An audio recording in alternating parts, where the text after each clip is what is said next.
Good evening student. आज का जो वीडियो है वो एक्सरसाइज 5.4 पे बेस है। तो आज जो हम सॉल्यूशन जो करेंगे वो 5.4 का होगा। सबसे पहले बात करते हैं क्वेश्चन नंबर 1।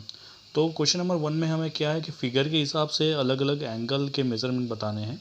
ठीक है, तो अगर अगर कहा गया है कि the measurement of the right angle, ठीक है, अगर ये पूछा गया है तो measurement of the right angle जो होता है वो होता है 90 डिग्री, जो यहाँ पे मैंने फिगर ड्रॉ की है। ठीक है, तो आप इसको देख सकते हो कि ये एक छोटा सा राइट एंगल है।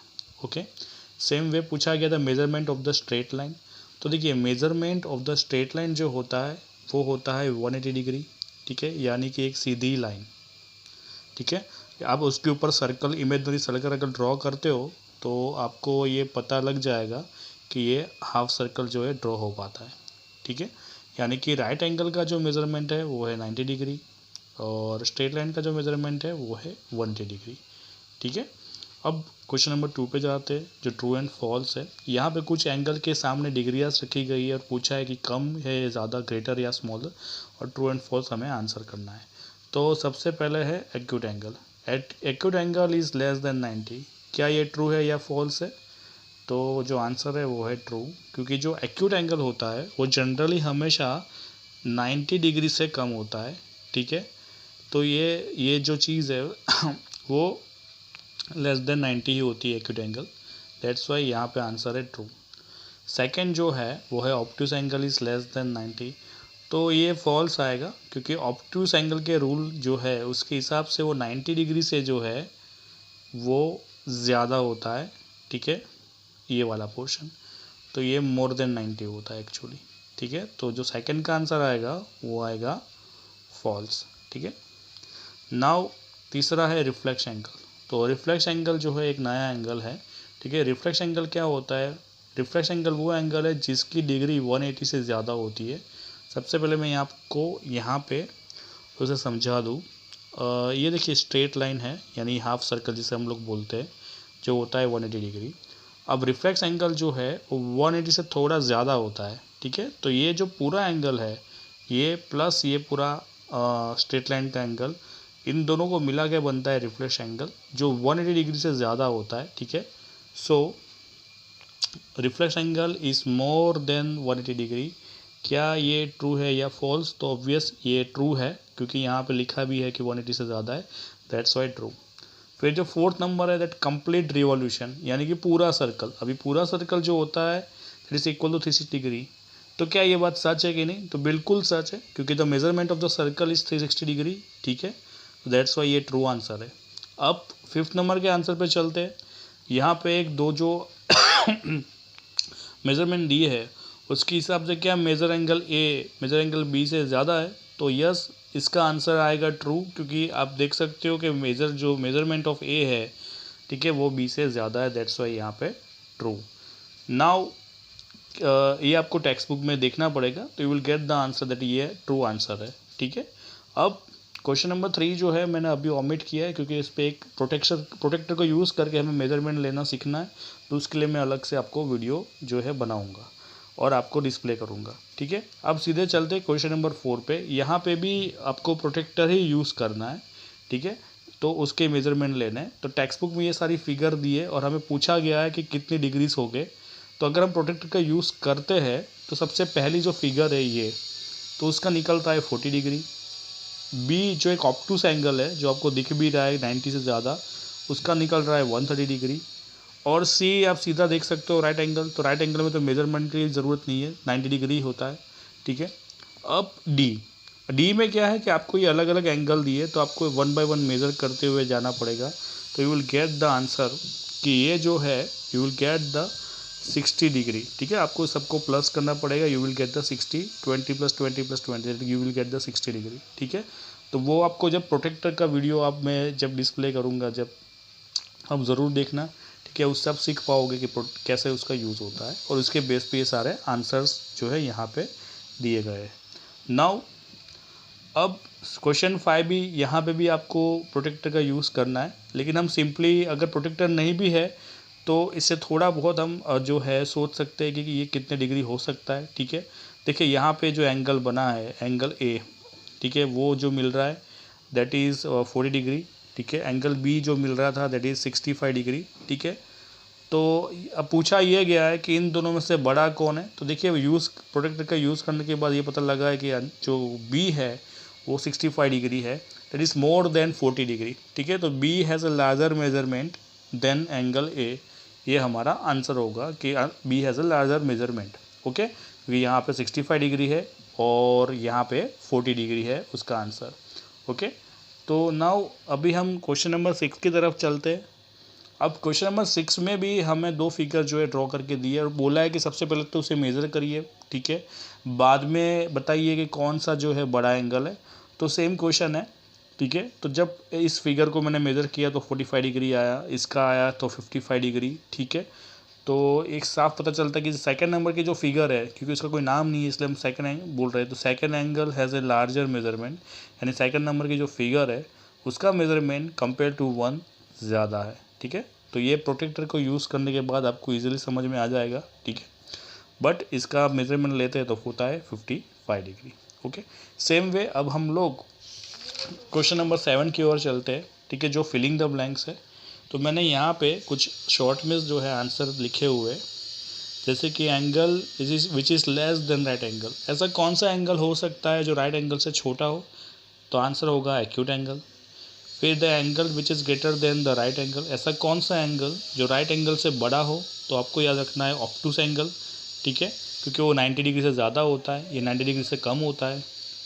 Now acute angle is less than 90 degree, ठीक है। अब सी पे जाते हैं कि अगर किसी दो angle the sum of two right angle, अगर आप दो राइट एंगल को इकट्ठा करते हो तो आपको क्या मिलेगा?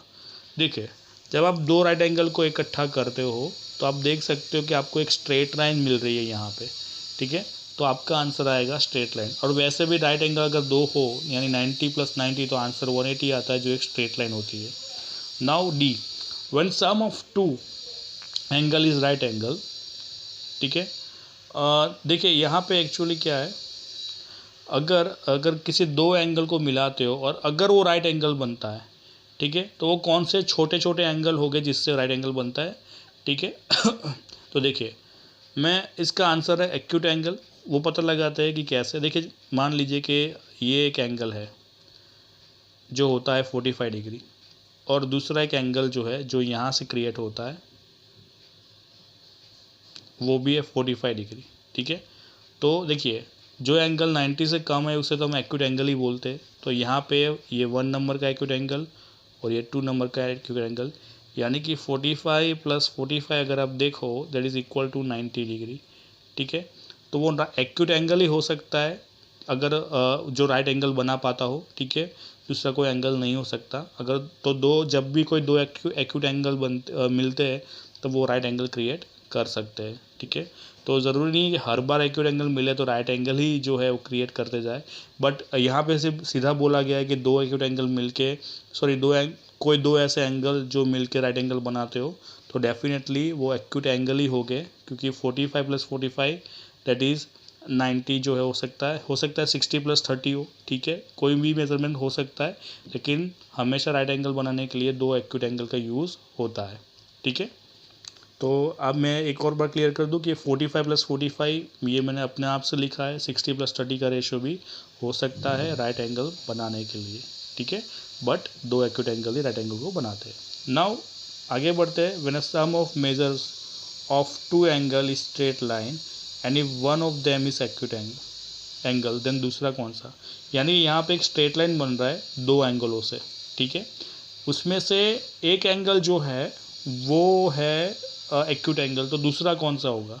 देखिए यहाँ पे मैंने दिखाया है ये स्ट्रेट लाइन बन रही है, ठीक है, और दो एंगल से बन रहा है और उनमें से एक एक्यूट एंगल है, ठीक है। तो हम जानते हैं कि एक्यूट एंगल 90 से कम होता है, तो ऑब्वियस और इसका आंसर आएगा ऑब्ट्यूस एंगल, क्योंकि ऑब्ट्यूस एंगल है वही दूसरा एंगल हो सकता है जो स्ट्रेट लाइन बनाने में एक्यूट एंगल की हेल्प कर पाए, क्योंकि ऑब्ट्यूस एंगल जो है वो 90 से ज़्यादा होता है। तो इस तरह से आप इसको देख सकते हो कि ये एक्यूट और ये बाकी का जो पोर्शन है वो ऑप्टस या ऑब्ट्यूस, ठीक है। तो that's why answer is obtuse angle आएगा, ठीक है। तो ये कुछ आंसर है, acute, obtuse, straight line, acute angle, then यहाँ पे ऑब्ट्यूस एंगल, ठीक है। अगेन अब हम क्वेश्चन नंबर 8 की बात करते हैं। तो क्वेश्चन नंबर 8 ओमिट इसके लिए क्योंकि प्रोटेक्टर से ही मेजरमेंट करना है, तो जब मैं वो वीडियो बनाऊंगा तो उसमें ही कवर हो जाएगा। अब बात करते हैं आंसर नंबर 9 की, ठीक है, जहाँ पे आपको टाइम दिया गया है और पूछा गया है जो हमने 5.2 में किया है कि कितने राइट एंगल क्रिएट होते हैं या क्या कौन से एंगल बनते हैं, एक्यूट बनता है, अगर दो घड़ी के कांटे मिलते हैं, क्लॉक के दो हैंड मिलते हैं तो कौन सा टाइप का एंगल जो है वो क्रिएट करेगा। ठीक है, तो सबसे पहले तो यहाँ पे देखते हैं फर्स्ट नंबर में, तो 12 से 9 यानी 12 to 9 के बीच में जो टाइम है वहाँ पे सिर्फ एक राइट एंगल क्रिएट हो रहा है, जो एंगल क्रिएट हो रहा है वो, ठीक है, that is the right angle. और 12 to 1 के बीच में यहाँ पे जो एंगल क्रिएट हो रहा है वो एक्यूट होगा, क्योंकि ये तो 90 बिल्कुल भी नहीं है, ठीक है, 90 से कम है, इसलिए एक्यूट एंगल। अब 12 to 6 के बीच में जो एंगल क्रिएट होगा तो आप देख सकते हो बहुत सीधी लाइन है ये, तो ये आएगा स्ट्रेट लाइन, ठीक है। तो ये सीधे से 3 आंसर है, right angle, acute angle and straight line. Now अब बात करते हैं, दैट इज आंसर नंबर 10। तो यहाँ पे एक फिगर ड्रॉ करके रखी हुई है जो टेक्स्ट बुक में भी है, और 30 डिग्री जो उसका मेजरमेंट पूछा गया कि अगर मैग्नीफाइंग ग्लास से हम लोग उसको देखेंगे तो क्या ये डिग्री बढ़ जाएगी, ठीक है। नहीं, ऐसा कुछ नहीं होगा, कोई मेज़रमेंट में फ़र्क नहीं आने वाला, चाहे वो मैग्नीफाइंग ग्लास से आप मेज़र करो या ना करो, आपको वही दिखेगा, 30 का 30 रहेगा। ऐसा नहीं होगा कि मैग्नीफाइंग ग्लास यूज़ किया तो ये डिग्री बढ़ के 60 हो जाएगी या 45 हो जाएगी। हाँ, ये है इमेज स्प्रेड हो जाती है, लेकिन 30 डिग्री का 30 डिग्री ही रहता है, कोई फ़र्क नहीं होने वाला, ठीक है। There is a no change in the answer, so no measure will be remain the same, ठीक है, कोई भी फ़र्क नहीं होता। Okay, now again answer number 11 जो है उससे प्रोटेक्टर को यूज़ करके ही हमें जो है वो मेज़र लेना है। इसमें करना क्या है कि आपको एक फिगर जो है ये ड्रॉ करके दी गई है, ठीक है। यहाँ पे अलग अलग एंगल को मेज़र करना है और कितनी डिग्री है और कौन सा एंगल है वो भी बताना है, ठीक है। तो देखिए यहाँ पे मैंने हर एक एंगल के आंसर जो है वो लिखे गए हैं। सबसे पहले बात करते हैं एंगल ए ओ बी। तो ए ओ बी को जब हम लोग प्रोटेक्टर यूज़ करके मेज़र करते हैं तो आंसर आता है 40 डिग्री, और हम जानते हैं 40 डिग्री यानी कि एक्यूट एंगल। सेम वे एक और है एंगल ए ओ सी, यानी ए ओ सी। तो अगर आप ए ओ सी को ध्यान से देखो तो देखने में पता चलता है कि ये ऑब्टूज एंगल है, लेकिन अगर मेज़रमेंट लेते हैं तो आता है 130 डिग्री, ठीक है। अब बात करते हैं, मैं यहाँ पे भी लिख ही देता हूँ that 40 that 130। Okay, the next is angle B O C. देखिए बी ओ सी यानी B O C, again B O C, ठीक है। तो ये जो एंगल अगर आप ध्यान से देखो तो मेज़र करते हैं तो ये जो बनता है राइट एंगल बनता है, ठीक है। बी ओ सी का मतलब यहाँ पे ये राइट एंगल, ठीक है, ये एग्जैक्टली राइट एंगल बन रहा है, ये तो 90 डिग्री होता है, तो बी ओ सी जो है वो 90 डिग्री है।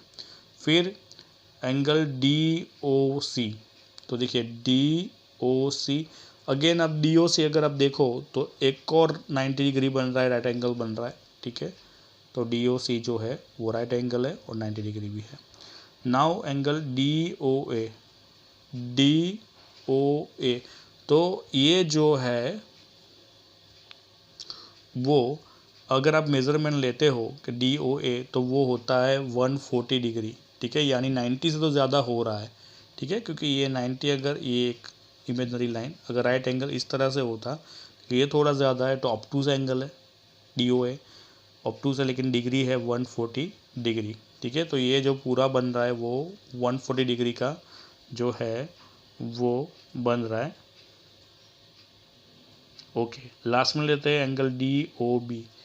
डी ओ बी, देखिए डी ओ बी एक स्ट्रेट लाइन है, तो सीधी बात है स्ट्रेट लाइन का एंगल भी 180 डिग्री होता है, ठीक है। तो यहाँ पे आपका एक्सरसाइज 5.4 ख़त्म, ठीक है। नेक्स्ट एक्सरसाइज जो होगी वो आपको कल तक जो है अपलोड हो जाएगी। थैंक यू सुनने के लिए। अगर कोई भी डाउट है तो प्लीज़ कमेंट ज़रूर करना।